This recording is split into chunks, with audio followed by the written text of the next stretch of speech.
kryetari i Partisë Demokratike dhe kryeministri i ardhshëm i Shqipërisë, zotin Lulzim.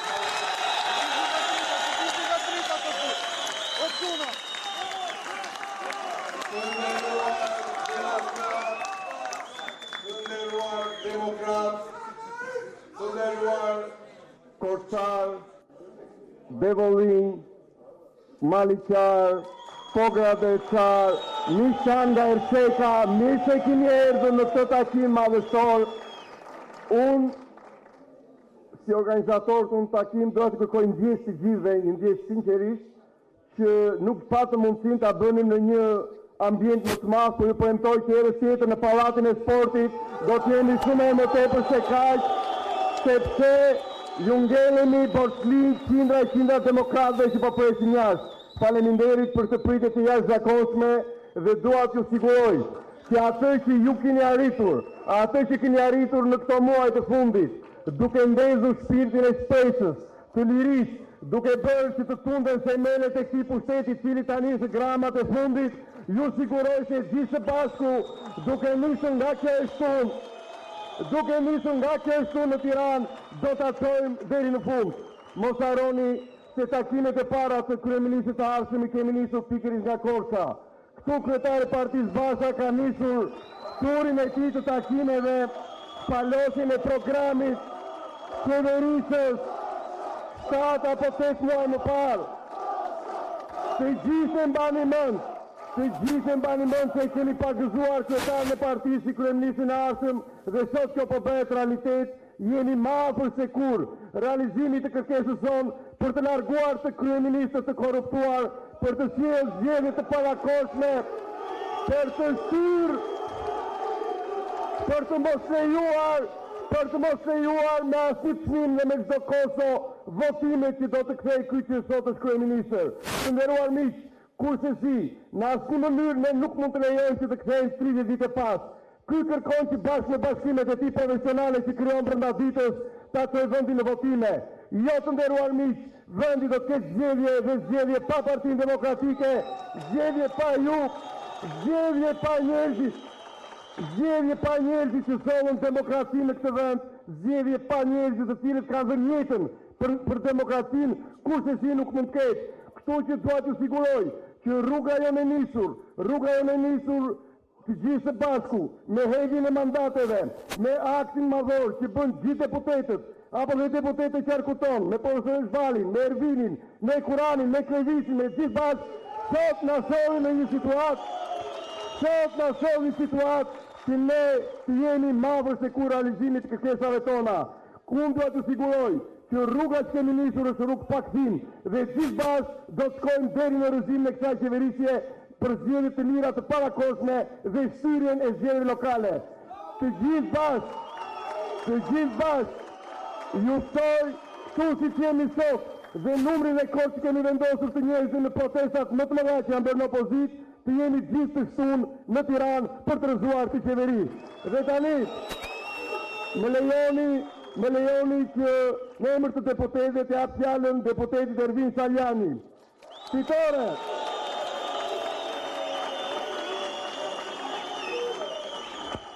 Të nderuar miq, i nderuar lideri i opozitës zoti Lulzim Basha, faleminderit dhe mirë se keni ardhur.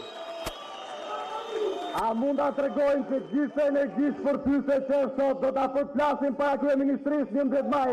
Po apo jo? A jemi për betejë?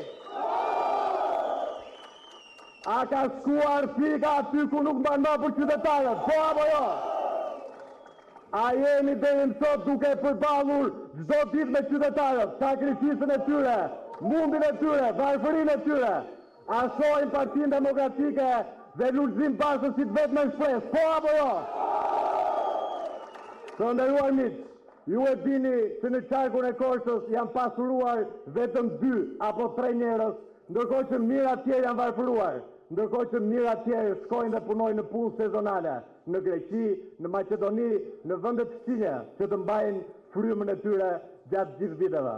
Ne i kemi kërkuar dhe i kërkojmë kur kemi qenë në parlament dhe tani që jemi jashtë saj si opozitë. Ne i kërkojmë llogari për papunësinë, ai thot burg. Ne i kërkojmë llogari për vendet e punës, ai burg. Ne I kërkojmë llogari për ekonominë, fjala e tij është burg. Ne I kërkojmë llogari për arsimin, fjala e tij është burg. Ne I kërkojmë llogari për shëndetësinë, fjala e tij është po burg. Ne I kërkojmë llogari për zgjedhje të lira dhe të ndershme, ai po prapë thot burg. Po burgun e ka afër dhe zgjedhje të lira dhe të ndershme, dhe Shqipëria si gjithë Europa ka përçën. Askush nuk ka arritur që ta burgos lirin dhe ne sot, më të bashkuar se asnjëherë, të bindur në vlerat që përfaqësojmë, do ta përmbysim këtë sistem dhe këtë regjim dhe do t'japim gjithë qytetarëve pushim, mirëqenie dhe Shqipërinë si gjithë Europa. Tani, me energjinë dhe ovacionet tuaja, ftoj kryetarin e opozitës dhe liderin e saj, Lulzim Bashën.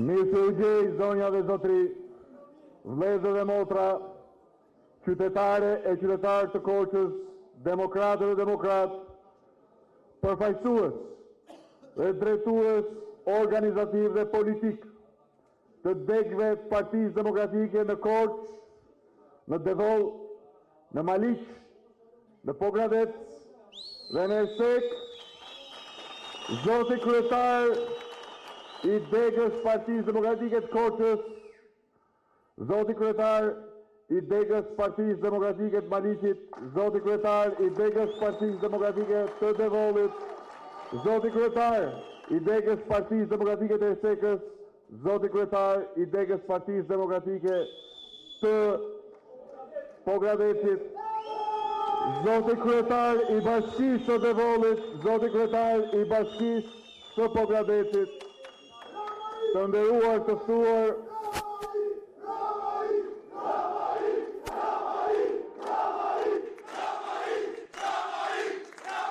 antar dhe përfaqësues të grupin e fundit parlamentar të Partisë Demokratike që keni përfaqësuar me kaq shumë dinjitet interesat e qytetarëve që u zgjodhen, zoti Saliani, inxhinier Hekulano Xhalli, dhe dua t'ju përcjell sot këtu nga kjo sallë përshëndetjet e deputetit tjetër si Qarku, Klevis Balliut,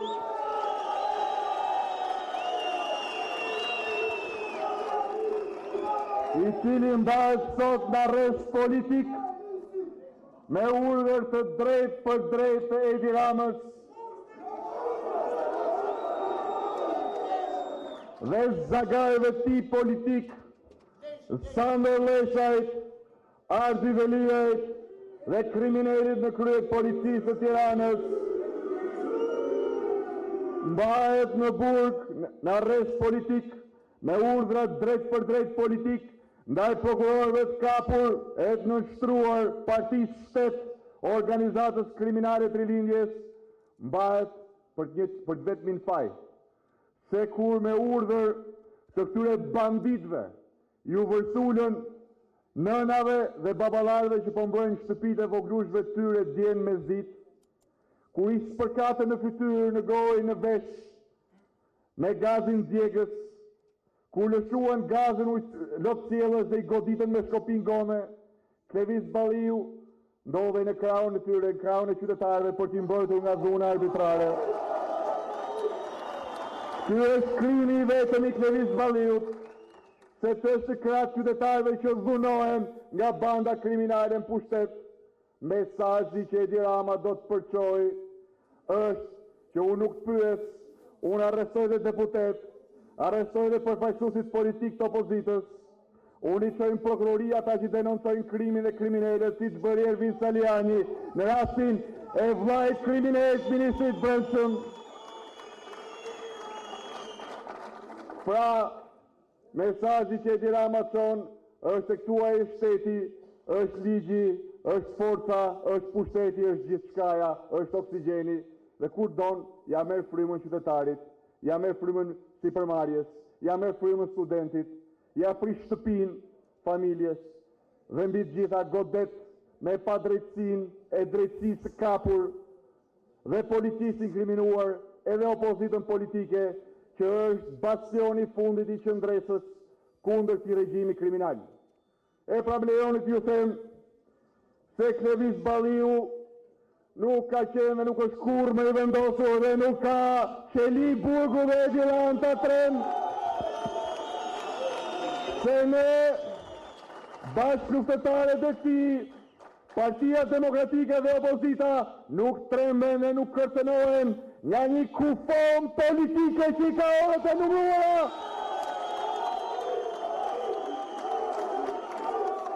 Se fundi i organizatës kriminale të rilindjes që bëri kaq shumë gjëma e solli kaq shumë mjerim mbi shqiptarët këto 6 vite po afron dhe se ne jemi më të vendosur, më të fortë dhe më kurajos se kur për ta thuar betejën tonë dëshmitore.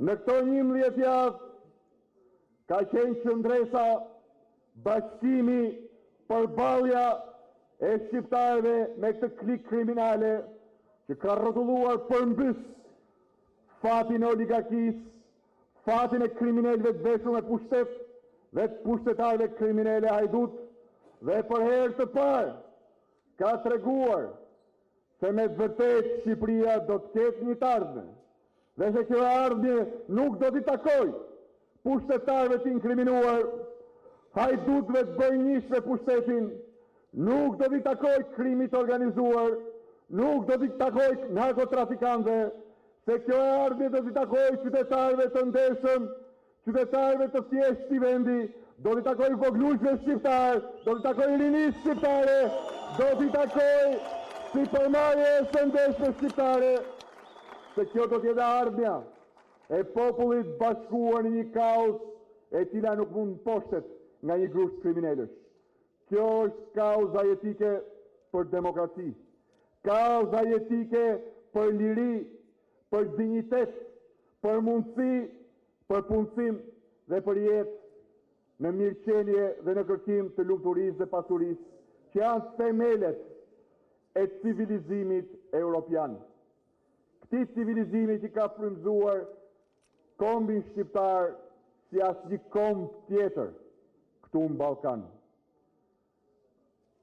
Dhe brenda këtij kombi një qendre qytetërimi që dhe në orët më të errta të despotizmit komunist apo të orientalizmit që donte t'i vënte duvakun aziatik në kokë popullit, ajo qendër ka ditur të rrezatojë gjithmonë vlerat më të larta të qytetarisë europiane, dhe ajo qendër e ka emrin Korçë dhe banorët e saj janë qytetaria korçare.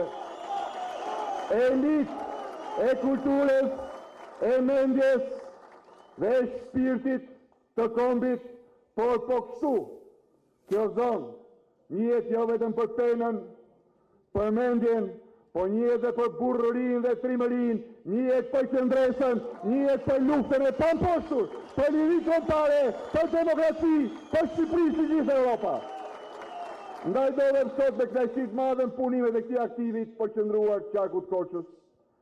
Spari për t'ju shprehur mirënjohjen, për entuziazmin ngjitës, për optimizmin e jashtëzakonshëm, për shpresën që buron nga sytë tuaj, nga shpirtat tuaj, nga zëri juaj, me cilin keni infektuar, jo vetëm bashkëqytetarët tuaj anë mban qarku të Korçës, por që e përcjellni kaq mirë, qëndresë pas qëndrese, protestë pas proteste, në 3 protestat jashtëzakonshme kombëtare, dhe që jam i sigurt këtë entuziazëm të jashtëzakonshëm që e gjeta që në hyrje të qarkut tuaj, që në Pogadeshe Maliq dhe këtu në hyrje të qytetit, do ta sillni me vete, me sumit dhe dignitet në Tiranë, të testuar në pastimin më të madh, më të madh që kalon në Shqipëria dhe Ballkani, kundër tiranisë, kundër krimit pushtet, për çlimin e këtij vendi, qeveria që e bërë një shpëkimin si parakysh për Shqipërinë si gjithë Europa. Vëllezër dhe motra,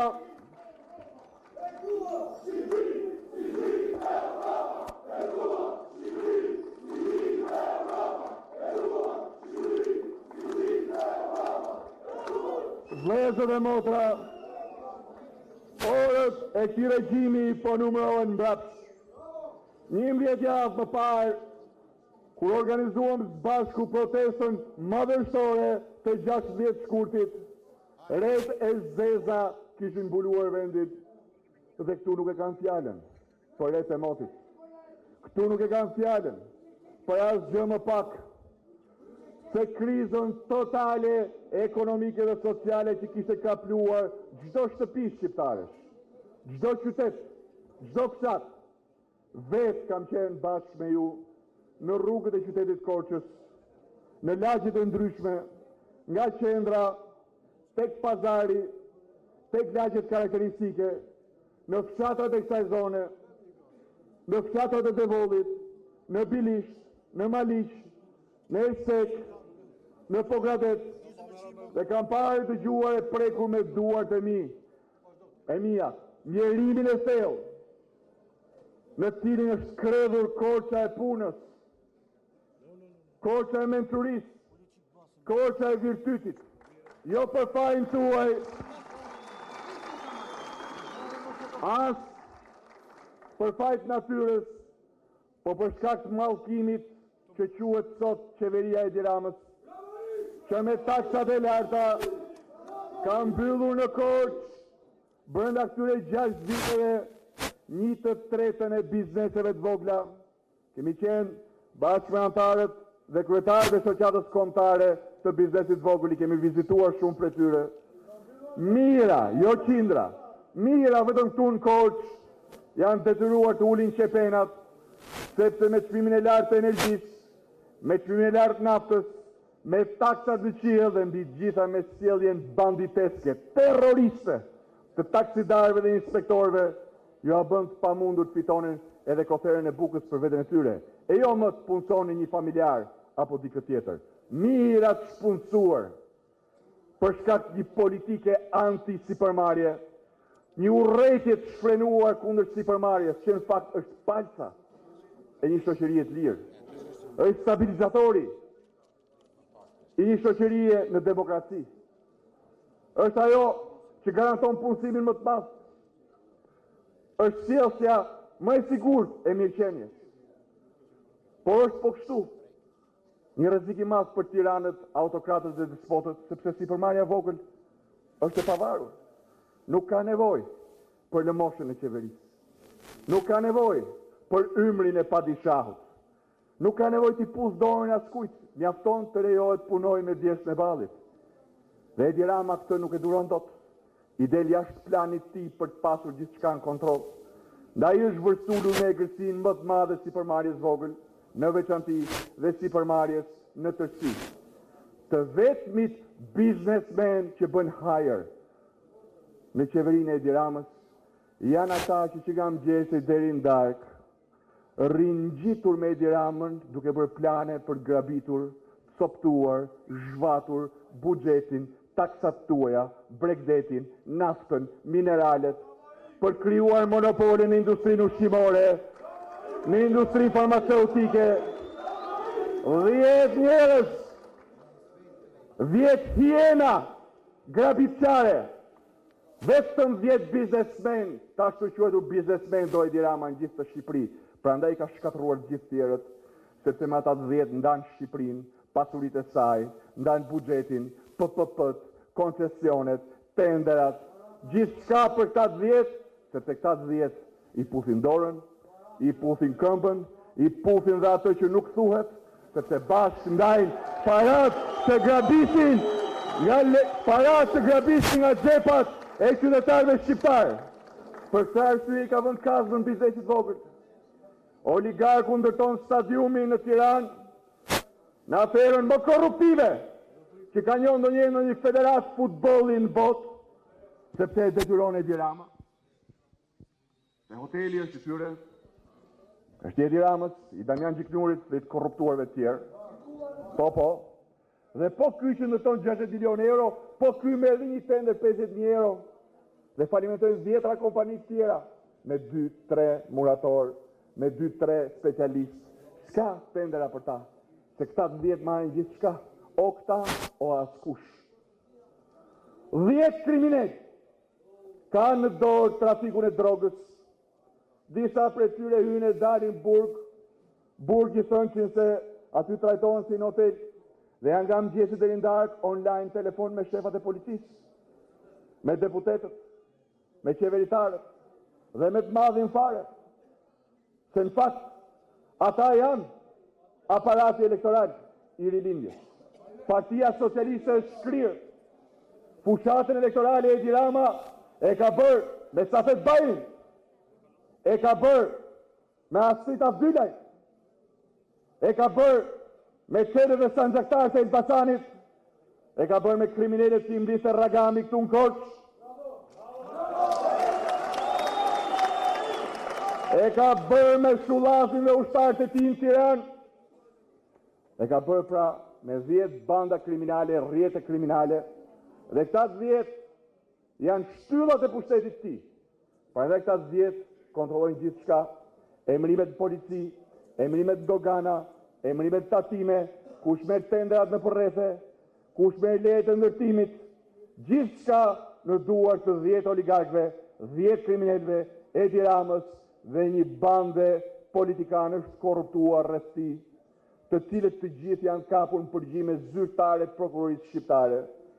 Dhe po të kishim minimumin e shtetit të drejtës, po të kishim aq shtet të drejtës sa që ka Kosova, sot do të ishin të pandehur në qeli, aty ku kanë quar Klevis Balliun sepse mbron nënat dhe baballarat që mbrojnë shtëpitë e tyre.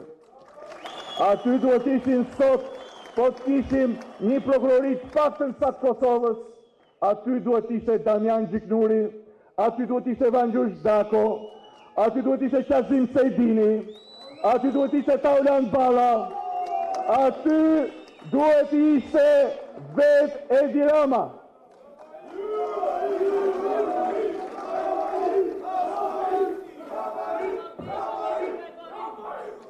E pra, kjo band hajdutësh dhe kriminalësh është arsyeja pse sot mira baballar nuk i thonë më vetës kam biznes apo sipërmarrje të vogël. Në asnjë vend Shqipërisë as tu në Korçë, po i thonë vetës pa punë. Kjo është arsyeja pse 360.000 familje fermerësh në Shqipëri sot ju shkon koka vërdall, në fakt duhet jetë koha ku të buzëqeshin, siç buzëqesh pranvera, teksa lulet lidhin fruta, duhet ju kthej buzëqeshja, që djeshta tyre po prodhon diçka dhe që prodhimi do shkojnë treg, e do të shërbejnë rreth pak për të ushqyer bashkëqytetarët, në radhë dytë për të mbushur xhepat e tyre, për të paguar kredin, për të larë borxhet pranë bankave apo të afërmve ku kanë marrë borxh. Por në fakt kanë lidhur kokën me peshqir. E dini pse? Sepse shumica dërmuese, 95% e produkteve shqiptare të bujqësisë dhe të blegtorisë nuk do ta shohin dot tregun, ose do ta shohin me çmime më të larta se të njëjtat produkte që na vijnë nga Kosova, nga Maqedonia, nga Bosnia, lëri më vendet e tjera, nga Greqia, nga Egjipti i largët, nga Serbia, qeveritë e cilëve nuk mjaftohen me subvencionimin e produkteve fermerëve të tyre, po pastaj subvencionojnë dhe eksportin drejt një tregu i cili nuk është treg më, po është si çdo gjë tjetër me Edi Ramën tepsi, ku kontrollojnë 5 apo 10 grosistë monopolistë, që për të marrë produktet e importit, po vdesin fermerin shqiptar, si po e vdesin, sepse kanë krah tyre një palo kryeministër, i cili është i vetmi në botë që nuk jep subvencione për fermerët. Nuk jep subvencione për fermerët, duke bërë që produktet e tyre të jenë më të shtrenjta se produktet që na vijnë nga jashtë vendit.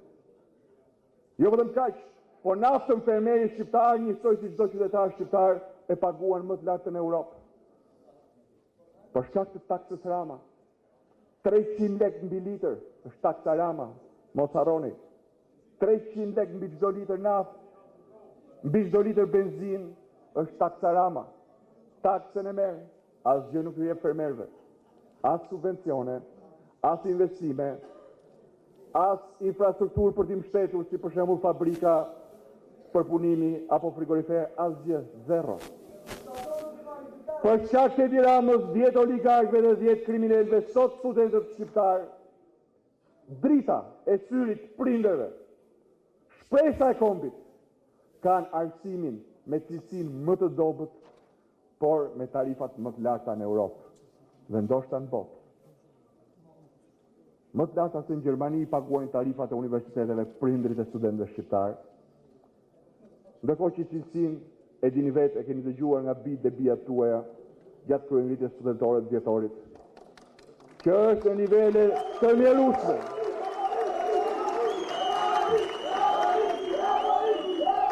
Qindra mijëra dollar hedhin në për spektakle nga taksat tuaja, nga taksat e shqiptarëve. Po nuk gjejnë para për të futur në ndihmë ekonomike ata që s'paguajnë dot as bukën e gojës. Ndërkohë që pensionet i indeksojnë me më pak se sa inflacioni. Si ka mundësi të qëndrojnë këmbë një klik e tillë? Si ka mundësi të vinë pushtet një grup i tillë horrash, hajdutësh të pastyrë? Pse na ndodh ne dhe në asnjë vend tjetër? Për dy arsye. E para, sepse nuk kanë ardhur me votë, kanë ardhur me krim. Kush vjen me kriminalët, nuk do t'ja di për qytetarët. Kaq e thjeshtë është. Dhe e dyta, sepse gjithë këto vite Edi Rama ka përdorur me eficiencë një instrument kryesor të nënshtrimit të qytetarëve, shkurajimin e tyre. I shkurajon me dhunë, i shkurajon me kërcënime për t'i larguar nga puna, kërcënime për t'i ndërtuar biznesin, kërcënime për t'i shkuar në burg, i shkurajon me përçarje, duke hedhur qytetarët kundër qytetarëve. Shkon t'ju prish shtëpi pa ligj, 1200 familjeve tek Unazare dhe ju quhen shpellar, që kanë zaptuar, ku në fakt të gjithë ata e kanë bler tokën. Dhe shteti ka premtuar legalizim, dhe ky vetë ka premtuar legalizim falas. Shkurajimi përmes shantazhimit, përçarjes, propagandës, ka qenë vegla e qëndrimit pushtet të Edi Ramës të ardhur në pushtet përmes krimit. Por diçka ka ndodhur miqtë.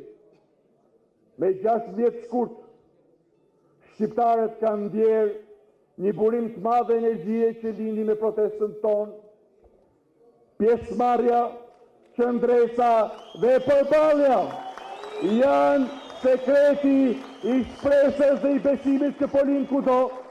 Unë e pash dhe këtu në Korçë, si kudo tjetër.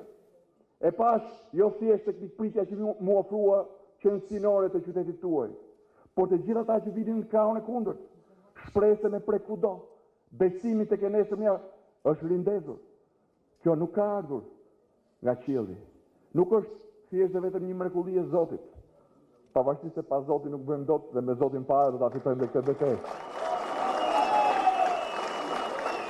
Arsyeja kryesore e rilinjes së shpresës së njerëzve për një nesër më të mirë ka ardhur pikërisht nga bashkimi ynë, nga qëndresa jonë, nga përballja jonë, nga betejë e përditshme dhe e përnasme kundër keqes, nga vendosmëria për të shkuar kësaj betejë deri në fund. Dhe vendosmëria nuk është vetëm fjalë. Nuk është vetëm fjalë vendosmëria. Ka një vepër të madhe, mbi cilën çdo demokrat dhe çdo opozitar, sa herë që flisim me bashkëqytetarët, mund ta përdor si hipotekë të vendosmërisë tonë. Nuk i dogjëm kot mandatet. I dogjëm për t'i treguar çdo qytetari se betejë jonë nuk ka shpim deri në arsimit dhe përmbysjet e kësaj klike kriminale. Se nuk ka e nuk do të ketë asnjë kompromis me keqen. Se nuk ka e nuk do të ketë asnjë hap prapa. Se nuk mund ketë hap prapa. Se prapa ka vetëm gremin, ka vetëm krim, ka vetëm korrupsion. Ndaj djegja mandateve është prova dhe hipoteka e vendosmërisë tonë. Mbi këtë hipotekë kemi ndërtuar bashkimin më të madh shqiptarëve. Mbi këtë hipotekë kemi ndërtuar qëndresën dhe përballjen më shembullore, gjysmën e betejës e kemi fituar. Në 11 javë, ajo që nuk mendohej 12 javë më parë është realitet. Vendi do të shkojë drejt zgjedhjeve të parakohshme parlamentare.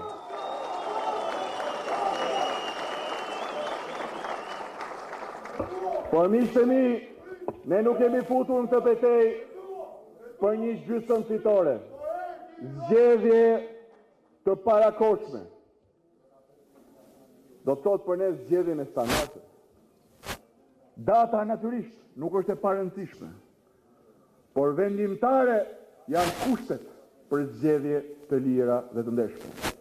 Ndaj sot nga Korça e qytetarisë, nga Korça e elitës së mendjes dhe shpirtit, nga Korça e kurajës qytetare, dua t'i drejtoj këtë mesazh të gjithë demokratëve dhe opozitarëve dhe çdo shqiptari që pret çlirimin e vendit nga qeverisja e bërnjishme krimin, që pret shtrënjosjen e korrupsionit, që pret një reformë të thellë sistemit politik që do t'ju akthejë një herë mirë qeverisje njerëzve, por po kështu dua të drejtohem edhe kundërshtarëve politik dhe kujdo miq tan euroatlantik. Data e zgjedhjeve të parakohshme nuk është e parëndësishme, po zgjedhje me Edi Ramën kryeminist Shqipëria nuk do të ketë më. Ky përdhunues serial i zgjedhjeve, koka e skemës bashkëpunimit kriminal duhet shkojë para drejtësisë. Ai nuk meriton të marrë më pjesë në zgjedhje, por të paktën kushti më minimal që ne kërkojmë është që përdhunuesi serial i zgjedhjeve nuk mund të jetë më kryeminist i zgjedhjeve. As lokale, as përgjithshme, dhe jemi të vendosur të shkojmë kësaj betejë deri në fund, sepse paktën nuk ka zgjedhje. Pa zgjedhje nuk ka vot. Pa vot nuk ka demokraci, pa demokraci nuk ka mirëqenie, nuk ka Europë, nuk ka shtet, nuk ka siguri. Ndaj kjo është betejë jetike dhe vendimtare për çdo shqiptar. Po kështu, është e qartë me 30 qershor nuk do të ketë zgjedhje lokale.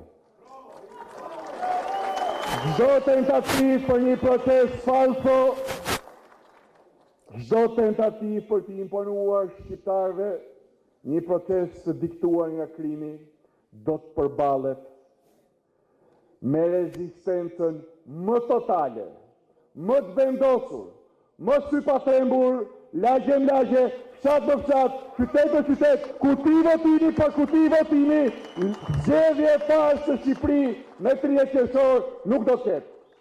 Ndaj rruga e zgjidhjes politike është e qartë. Sa më shumë vonohet, aq më shumë dëmtohet Shqipëria dhe shanset e saj për të hapur derën e mbyllur të Europës. Derën e përplasur në fytyrën e Edi Ramës, që sot tregohet me gisht si njeriu që e ktheu vendin tonë në bazë operacionale të rrjeteve kriminale për të cituar Departamentin e Shtetit, në autostradët drogës për të cituar antimafian italiane, në vendin më të korruptuar të Ballkanit, sipas statistikave zyrtare të agjencive ndërkombëtare që rankojnë korrupsionin në Europë dhe në botë. Miqtë e mi, kjo është një arritje jo e vogël. Sot, në furinë e ngjarjeve që po ndodhin dita pas ditës, mund duket sikur kjo erdhi vetvetiu, por jo. Kjo erdhi ku shqiptarët kishin humbur kurajën dhe shpresën. Ku largimi nga vendi arriti dimensionet papara e padëgjuara që nga fillimi i viteve 90.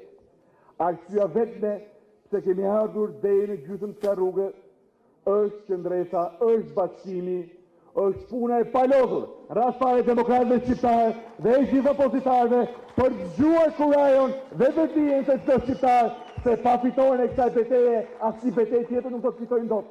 As betejën kundër papunësisë, as betejën për sigurinë e tyre dhe familjeve të tyre, as betejën për shëndetësinë, as betejën për mirëqenien, asnjë betejë nuk do të fitojnë dot. Ndërsa me fitoren e kësaj betejë hapet rruga për dy fitore të mëdha. E para, sot nga Korça duhet ta deklaroj qartë dhe prerë për ata që nuk e kuptojnë, për fajin tim, apo të komunikimit të Partisë Demokratike, për ata që bëjnë sikur nuk e kuptojnë dhe për ata që nuk duan ta kuptojnë. Po, do të ketë një ndryshim të thellë të sistemit politik. Do të ketë një rikthim tek vlerat europiane të kontrollit dhe balancës me institucionet pavarura që kontrollojnë njëra tjetrën.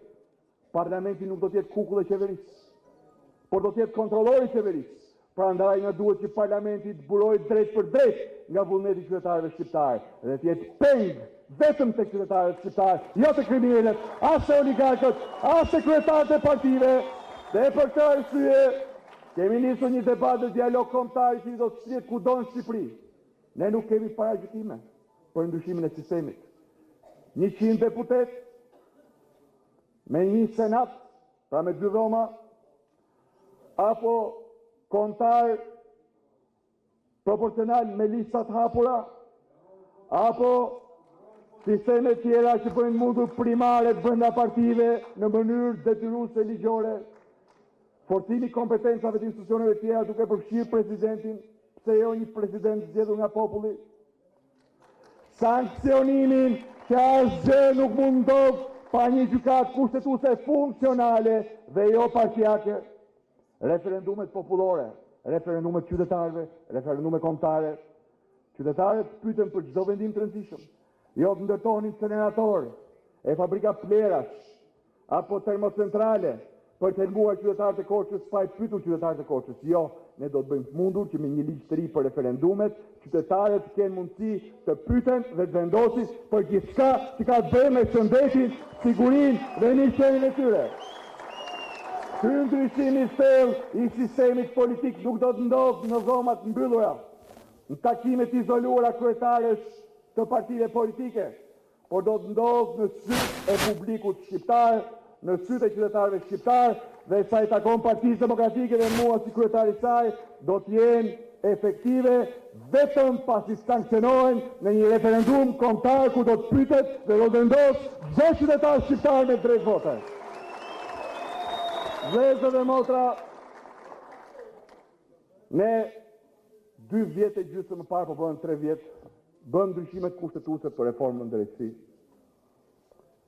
Për të pastruar drejtësi nga prokurorët dhe gjyqtarët e korruptuar, që bënin drejtësi me 2 standarde, të pafajshmin, të pambrojturin, njeriu pa akses, pa pushtet, pa para, e godisin egërsisht, madje e godisin dhe pa drejtësisht, duke sankcionuar vjedhjen e pronës, duke i dhënë burg pa afat në paraburgim njerëzve që paguanin dot faturën e dritës, duke i çuar deri vrasjes ata, apo të rinj për një cigare hashash, ndërkohë që bosët trafikantët e drogës hanin e pinin si derra me Edi Ramën dhe me kuponën socialiste, ndërkohë që korrupsioni qeveritar arriti rekordet e 29 viteve pluralizëm, pra drejtësi me 2 standarde që ndëshkonte të pafajshmit dhe mbronte pushtetshmit. Ky ishte qëllimi pse e bëm reformën drejtësi. Por çfarë ndodhi? Në shkeljet Partit Politik 22 korriku 2016, Edi Rama kaloi në mënyrë të njëanshme ligje me qëllim që të kapte dhe të kontrollonte proceset kryesore të reformës në drejtësi. Ndaj sot nuk kemi gjykatë kushtetuese. Se po të kishim një gjykatë kushtetuese, një institucion do të ndalte pa drejtësitë të mëdha që po bëhen sot në emër të reformës në drejtësi. Partia Demokratike nuk mbron asnjë gjyqtar, asnjë prokuror të korruptuar, pavarësisht nga emri, mbiemri, origjina apo koha e emërimit në detyrë. Të gjithë ata që janë larguar sepse janë gjetur në shkelje të rregullat të vetingut, rrugën mbarju qoftë e mos u kthefshin më pas. Por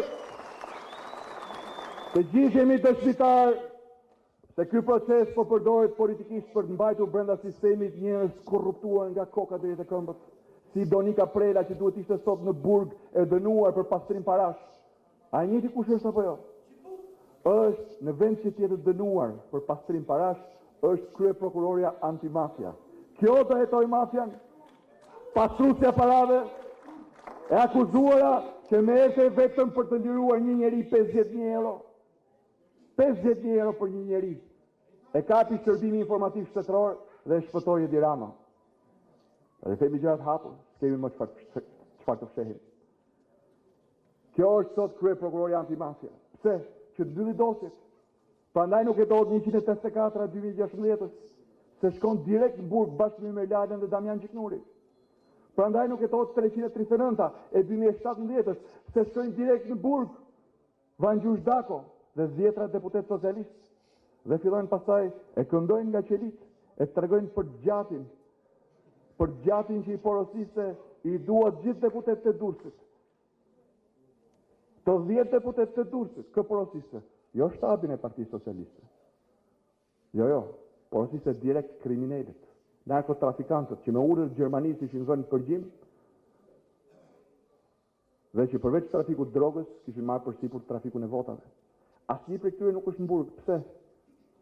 Sepse krye prokurore e antimafjas e krimeve të rënda është një person që për vete duhet ishte në burg.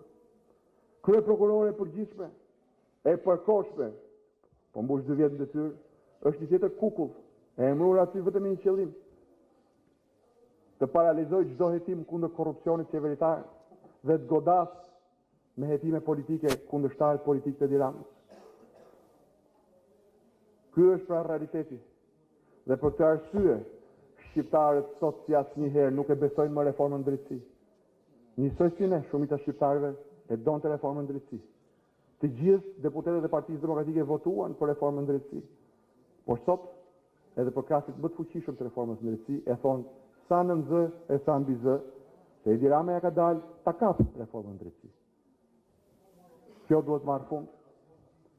Dhe sot duhet angazhohem nga Korça, duhet ta them fare qartë se me Partinë Demokratike nesër në pushtet, reforma drejtësi do të shkojë përpara sipas përcaktimeve kushtetuese jashtë influencës politike, se ne do të bëjmë realitetat që premtuam para qytetarëve shqiptar, gjyqtar dhe prokuror të ndershëm që nuk mbrojnë po ndoshtojnë korrupsionin dhe fund standardeve të dyfishta, fund pandëshkushmërisë politikanëve të lidhur me krimin, dhe kriminalëve dhe oligarkëve që kanë grabitur pasuritë e shqiptarëve. Vëllezër dhe motra, këto janë aspektet politike, disa prej aspekteve politike të një transformimi të thellë që vjen në fund kësaj betejë. Prandaj, ju kemi thënë dhe ju themi shqiptarëve që bashkohen me ne, se betejë nuk mbaron me largimin e Edi Ramës, është vetëm fillimi. Me largimin e Edi Ramës dhe një qeveri tranzitore krijohen kushtet për zgjedhje të mira të ndershme. Dhe në zgjedhje të mira të ndershme, padyshim që Partia Demokratike do të vi me programin më të mirë dhe më efikas rreth parë për të arrestuar krizën ekonomike të vendit dhe krizën sociale dhe zyti për të çliruar mundësitë për zhvillim ekonomik. Disa prej këtyre masave do të merren me njëherë dhe nuk ka masa më urgjente se ato që kanë bëjnë me gjendjen e rënduar sociale, në veçanti me familjet në nevojë ekonomike.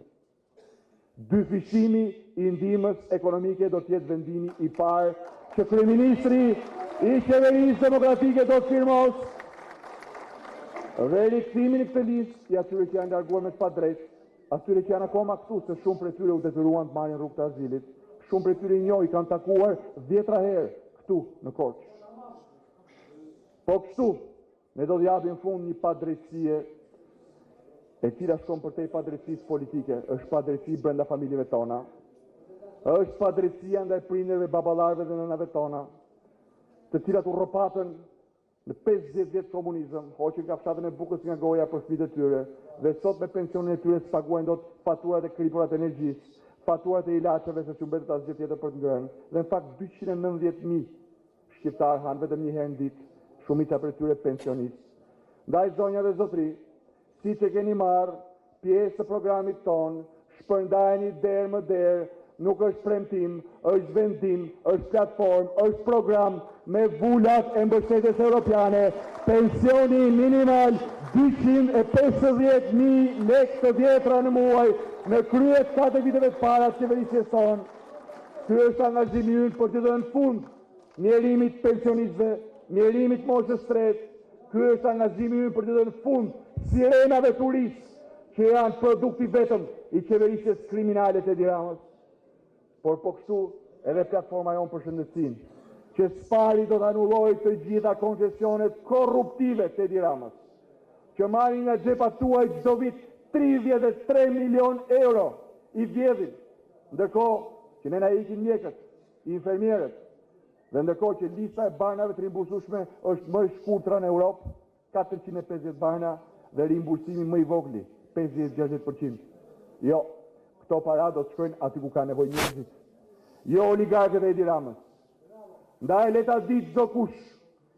Rroga e mjekëve shqiptarë nuk do të jetë asnjë cent poshtë rrogës së mjekëve të Kosovës. 1200 euro rroga për mjekët, 700 euro rroga për infermierët, do të jetë hapi parë për ta zgjuar nga gjendja komos së ndërtimit shqiptare dhe paratë e tjera do të përdoren për të shtuar listën e banave të rimbursueshme dhe për të bërë mundur që këto bana të jenë certifikuara, europiane, që i shëren, nuk i vdesin njerëzit. Bana europiane, jo bana indiane, bana që vinë nga fundi botës, vetëm për mbushur xhepat e mafjes ilaçeve.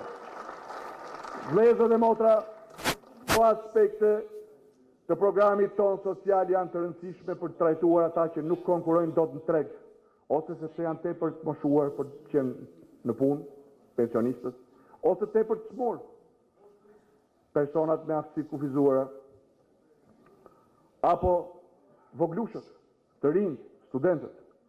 Por synimi ynë kryesor, betejë jonë kryesore është me papunësinë.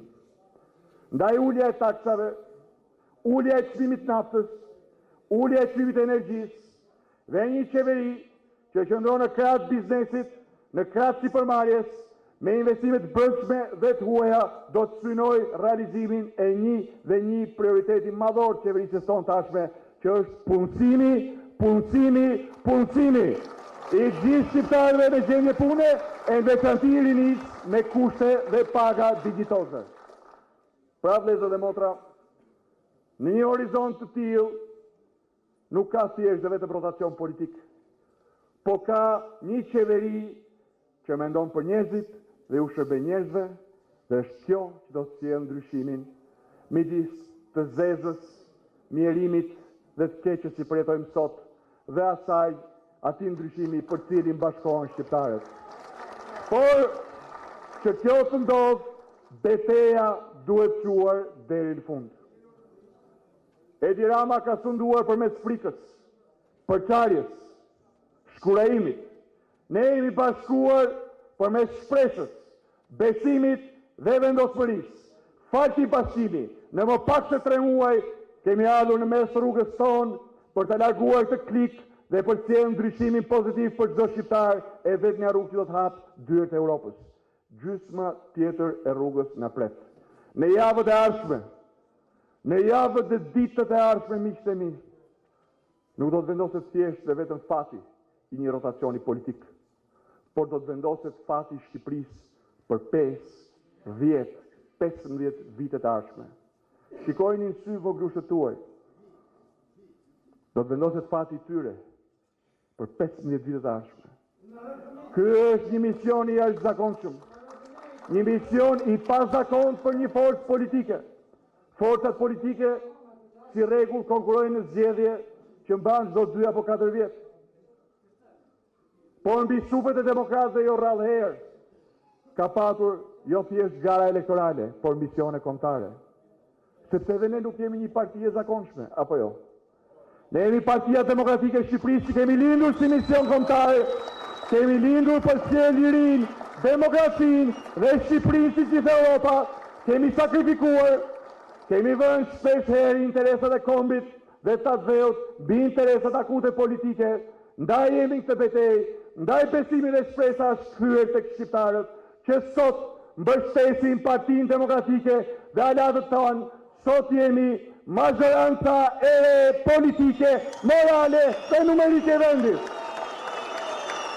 Le t'i japim trajtën, konturet, formën dhe entuziazmin kësaj majorance, bashkë me zërin e lartë dhe qëndresën karakteristike të shtunën me 11 maj në orën 18:30 në Tiranë.